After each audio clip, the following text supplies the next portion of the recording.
All right, let's bring this thing home, huh? I'm so excited to be here today. You know, I get behind one of these things, and I'm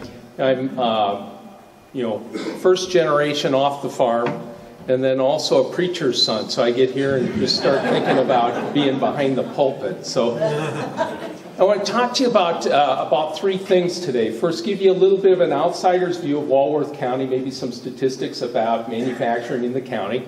Second, then, introduce you to what I see as some of the key trends facing all of us in this room, and then especially how they're affecting manufacturers. And then the third thing is to give you some thoughts about how you might use this information. So let's jump in. We're going to move pretty fast. Walworth County, I like that line before, small but mighty. You're number 11 county in terms of number of manufacturers. In the county of 218 manufacturers, you employ about 5,800 manufacturing workers. That ranks 16th. What's also interesting is your location quotient. That's a measure of the amount of activity in a particular industry as opposed to the population. And your location quotient is 2.54. What that means is that you have about 2.5 times the expected manufacturing activity in this county. So 2.5 times more than what we would normally expect from a county with this demographic. So I think it's a great place to be. You also have another advantage here. And this is a fun map that my friend John put together, looking at how Wisconsin is set up as opposed to the surrounding states in terms of business climate. And he used as a proxy unemployment rate. So if you look at that, there are 24 counties that ring Wisconsin in 3-4 different states. And in 23 out of 24, unemployment in Wisconsin is actually lower than the adjacent county. So I think that's a real indicator of the strength of the state, and also a real opportunity for Walworth County, because I think it creates a bit of a vacuum where you can start attracting people from across the border from that other state to the south there. So it's an opportunity, I think, for you, and I think there are some other ones that are on the horizon for the county. This, I think, is the biggest thing that we're facing today in the state. And this skills gap is changing into a body gap. I'm sure everyone in this room has heard about the skills gap. We just don't have enough skilled employees showing up to fill the jobs that we have. We could grow a lot faster. I can guarantee most of you in this room are missing this because it looks exactly the same. You don't have that worker coming to your door to fill that opening that you have. But what it is now is we no longer have the people. And let me give you some background on this. This is a chart of live births in the United States divided up into 20-year increments. You see the boomer generation was about 80 million, Generation Y was about 100 million, so that middle part, that Generation X, even with my limited math abilities, you go 80, you go 100, that middle one should be 90, right? It's 70 million. So we're missing 20 million people. And this isn't just a Wisconsin issue, it's not just an upper Midwest issue, it's not even just a US issue, it's a developed nation issue. We just haven't been replacing our population in the way that we should. Here in Wisconsin, the front edge is here. You can see unemployment rates from 6 years ago to what they are now. And I use the May numbers because they have less seasonal variability. In May, we had 2 counties out of 72 that were above 4% unemployment. And they're up there along the northern border. So you can see that this front edge is here. And one of the other factors here is that over the next 13 years, the Wisconsin workforce is projected to grow at 0.4%. Not 0.4% a year, 0.4% over the next 13 years. That's 15,000 employees. I mean, you can't grow an economy with 15,000 new people in it. So I think it's a real issue for all of us. And it really begs you to ask a hard question. How are you going to grow your business without any more people? I wish you'd appreciate the special effects. That's the limits of my talent. Sorry. So I think there is one other opportunity, especially in this part of the state right now. And I think it's a branding opportunity. And I stole this idea from Morna Foy, the head of the technical college system. We have this, the F word, Foxconn coming. So there's going to be a lot of people who come into this state who look at Foxconn opportunity. And some of them are just going to hit the screen, right? They're either not going to be hired, or they're going to go into Foxconn and figure out that being a cog in a huge machine isn't their cup of tea. So it's a real opportunity for us to brand ourselves, our individual businesses, as really good places to work. Really good places to work, really good places to build a career, really good places to support your family before they go back home, right? So I think this is a challenge that everybody in this room should be looking at and saying, all right, what am I doing in my business to set it apart, to make it that destination employer? So an opportunity, especially here in Walworth County, where you're going to be adjacent to Foxconn and also adjacent to the border. Let me talk to you about 3 trends that I see affecting manufacturing. I think they're very, very clear. Somebody telling you that they can't see the trends in manufacturing right now, they haven't looked at this. There are 3 of them coming right at us. The first one, anybody know what this is? It's a printed car. It's the Rally Fighter from Local Motors. What's really exciting about it is it's lowered the complexity slightly. Average car, 50,000 parts, right? This car has 50. 6 to 7 year design cycle for a normal auto manufacturer. This is 6 months. And, having worked at Kohl's, they make these cars in a 50,000 square foot factory. That's about half the size of a normal Kohl's store. So think about that. Because if it can affect autos, it's going to affect all of manufacturing. So I think it's a real critical issue facing all of us. The second one, I had a really good conversation this morning with Eric about robotics and automation. I love this picture because it's that handshake. This isn't your father's robotics anymore. 6, 7 years ago, it would cost you $250,000 for a decent robot and another $250,000 for all the safety equipment around it to make sure the person never came in contact with the robot. Now you can get those same kind of abilities for around $50,000. And not only do you not need the cage anymore, but there are a lot of places where you want that robot working right beside you. So it's a place where we're really seeing a lot of advances, and it's going to be one of the areas that's critical as we go forward to address the body gap and keep our growth moving forward. The third area is in connected devices, the Internet of Things. And we're talking about manufacturing, we're talking about whiz-bang, and a lot of times when I hear people talk about the Internet of Things, we're talking about paving the cow path, right? An example is a lot of the connected device manufacturers will come in and talk about, well, we can help you with predictive maintenance. We can tell you when that bearing is going to go out on that piece of equipment so you can get to it before it breaks down. Sounds really cool, right? Well, I was doing that 30 years ago in the paper mill.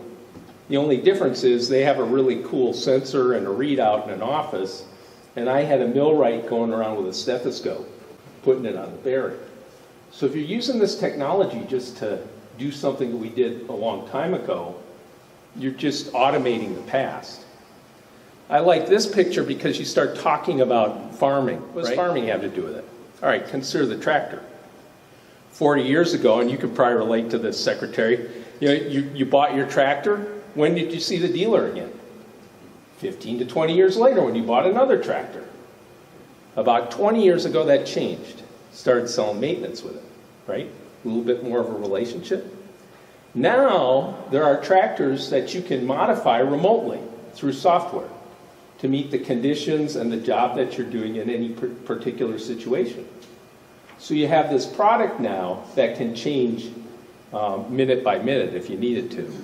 But that intimate relationship. Now I want you to think about this in a whole different way. It's possible to manage a farm 1 square meter at a time. Nutrients, moisture, tillage, seeding, whatever you want to do, 1 square meter. So now think about the tractor. It's just one component in this big ecosystem.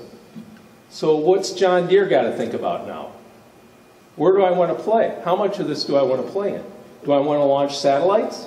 Probably not. But do I just want to be that tractor manufacturer anymore, being that one little component? Yeah, it's a risky place to play. And I guarantee there's going to be that kind of effect on all of our markets as this technology comes into play. So it's going to be important to watch this as you go forward. So how do you deal with all this? I like talking about the 3 T's. The first one is talent. You're going to have to absolutely engage and absolutely retain the people that you have under your roof. If you aren't figuring out how to get your employees doing something meaningful every day that they think is meaningful, you're going to lose out because there's going to be a lot of people around you who do it. And remember, once you lose that person, they're not coming back. There are plenty of other places for them to work. Second part is technology. We just talked about that. Now, how do you use the technology that's right for your business? You can see the trends, but what's the technology that's going to have the big leverage for you?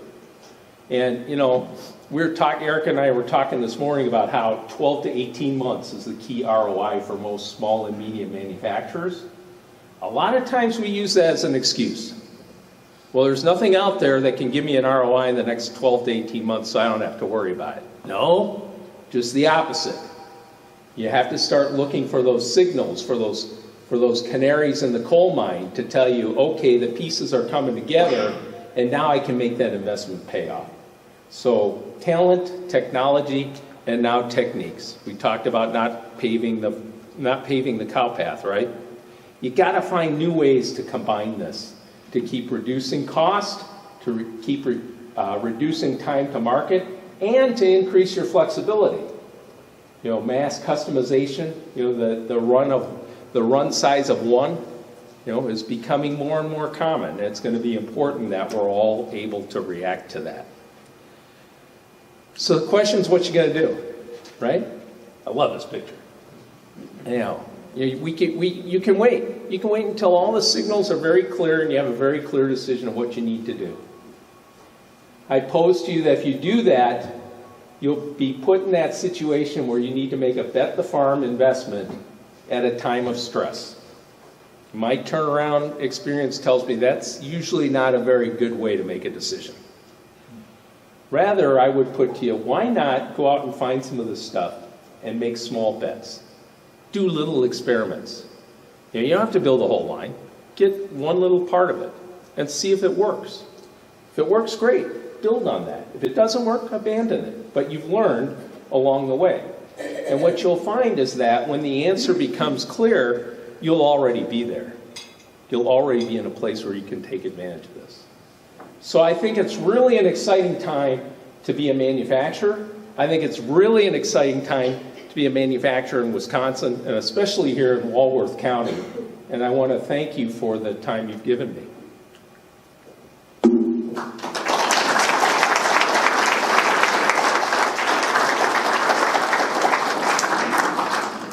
Any questions? Michael. Buckley. Now that Southeast Wisconsin has got this abundance of new employment called Foxconn, what are we doing to balance out the demand for labor with supply of labor? We talked about some things here, but what are you seeing around the state for best practices that we should all be thinking about? Yeah, I think one of the things that you're doing is best. I mean, where you're actually engaging with schools at a younger and younger age and getting students exposed to what manufacturing is and how cool it is. I think the challenge is really going to be, even if Foxconn is half the 13,000, you're really going to have to react to that. And it's going to be more than just training. I think we do a really good job of training and engagement, probably the best in the country. We engage industry, we engage education, we engage government, we engage NGOs like the WCMP, And we're all working on how do we get the best out of our workforce. And I think the other piece here that, so getting people through the pipeline and to the front lines as quickly as we can, I think is one of the critical elements. I think we're also facing an opportunity that I hope we don't miss, because it's going to be the only time in my lifetime, well, maybe the second time, but it's going to be the last time in my lifetime that we have an opportunity to pull a whole class of people solidly into the middle class. But what that means is we're going to have to change our paradigm. You know, when we were sitting here seven years ago talking about workforce, it was, geez, if I could just find a person who could show up every day and could pass a drug test, right? That was their problem, right? Not anymore. It's your problem. It's your problem. So the issue is, how do you start making an impact in those areas and start layering off those folks that maybe you wouldn't have considered before? And the issue with that is, this isn't a program that's going to be done in thousands or even hundreds. It's going to be done by dozens. It's going to require some really targeted investment by people on the public or on the social work side. And it's going to take a willingness from industry to say, hey, I'm going to invest a little bit more time, a little bit more money, a little bit more patience than what I maybe would have done 5 years ago, because I need that worker. Let me just follow up with Yeah. that. As we look at the three primary driver industries here: agriculture, tourism, and manufacturing, the biggest employers in the area. Traditionally, careers that don't require a 4-year education. How do we change the conversation? Yeah. Well, I just wrote a piece last week for In Business that says, finally, you know, because when I came here 6 years ago, I mean, I'm a product of a college household. I mean, if I'd walked in and told my mom, geez, you know, I've decided not to go to UW and I'm going to become a welder, she would have said, you know, I love you very much, but I don't know where you're living tomorrow, because it ain't here anymore, right? So I think guys like you have done a good job. We've done a good job of changing the conversation from, you know, everybody needs to go to college to, you know, your kids should consider a different path, because there are many paths out there. And finally, about a month ago, one of my friends said, you know, we were in one of these conversations, he says, well, you guys aren't going to like me very much, because my kids took a different path. You know, the first one's a lawyer, went through the traditional four, but the next two said, nah, I'm going to go to Northeast Wisconsin Technical College. And, you know, after 2 associate's degrees, and he's, you know, early 20s, you know, he's making a good living with the Postal Service as a mechanic. I'd like to speak. Yeah, please. I saw your hand up. Yeah. I've been in staffing and employment in this market since '96. And in some cases, well, and I know Derek can probably speak to this, Walworth County doesn't have the highest wages as compared to our border counties. So some of the increases in the wages, they needed to happen in some of our cases, okay? And there is picking off of employees going on at a rapid rate right now. And I'm going to tell you, one of our issues is that I am first generation off the farm also, and I'm not discounting anybody that isn't. But as Walworth County becomes less and less of an agriculture community, where the kids got up and milked cows in the morning, you know, did all these things, we have a lot of these parents are now sending their kids to my jobs. And these parents that they themselves were not a good role model for working. So we've got second generation, used to working 40 hours, much less 20 hours. So that's what I am seeing is going on with some of these issues with our employees, is they didn't have good role models for what it means to go to work every day for 350 days of the year. Okay, so that's part of the problem, and we have to figure out how to correct those problems. And sometimes our school system, and I'm not teasing them, but is not doing a great job about attendance, being able to retake tests, and all the things that we've become so accustomed to.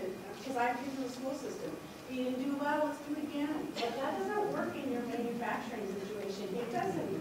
If it doesn't work that day, your customer is upset, and there's no reason. So all these things are kind of coming to this head right now. And it's making it very tough for all of us who employ those individuals who don't think it's okay, I got a cold, I'm not showing up tomorrow. And I would put to you that that's the challenge of anybody who's trying to build a good workforce today. I think if you go, what drives me nuts is when people put labels on it, like we have an hour-long discussion about millennials, but I have a problem with that label. You talk about they don't want to work very much, they want to make a lot of money, they want to see at the table, they think they can run the company in 2 weeks. Kids these days. Except, that was me at 24. I thought I was going to run Kohl's department stores 2 weeks after I got there. So, I think that's generational. I think there is one big difference, and that is that since these millennials have been, pick an age, 3, 4, 5 in their family, first of all, they're technology native, right? They grew up with that cell phone and that iPad. So they just do it naturally where I have to work at it. But the second part is, since they've been very, very young, they've been the CTO of their household, right? The chief technology officer. So they're used to older people coming to them and saying, what do you think? I think that's an interesting quirk in all of this, So yeah, thank you. Appreciate that. Buckley, as you look at companies trying to become employers of choice, or starting that journey to become an employer of choice, what are resources that you point them to and/or repositories for kind of best practices along that? Yeah, I think I would be remiss if I didn't say look to the MEP system first. I mean, we've been very active in that whole area. But I think that when you look to, you have one of the best technical colleges in the state sitting down here. So Brian and his gang at Gateway do a terrific job, especially around specific skill training in the boot camps. And I think there's also the need to really be talking amongst the manufacturers in the area to say, hey, what's working and what's not working, and then the other piece is to get naked honest with yourself.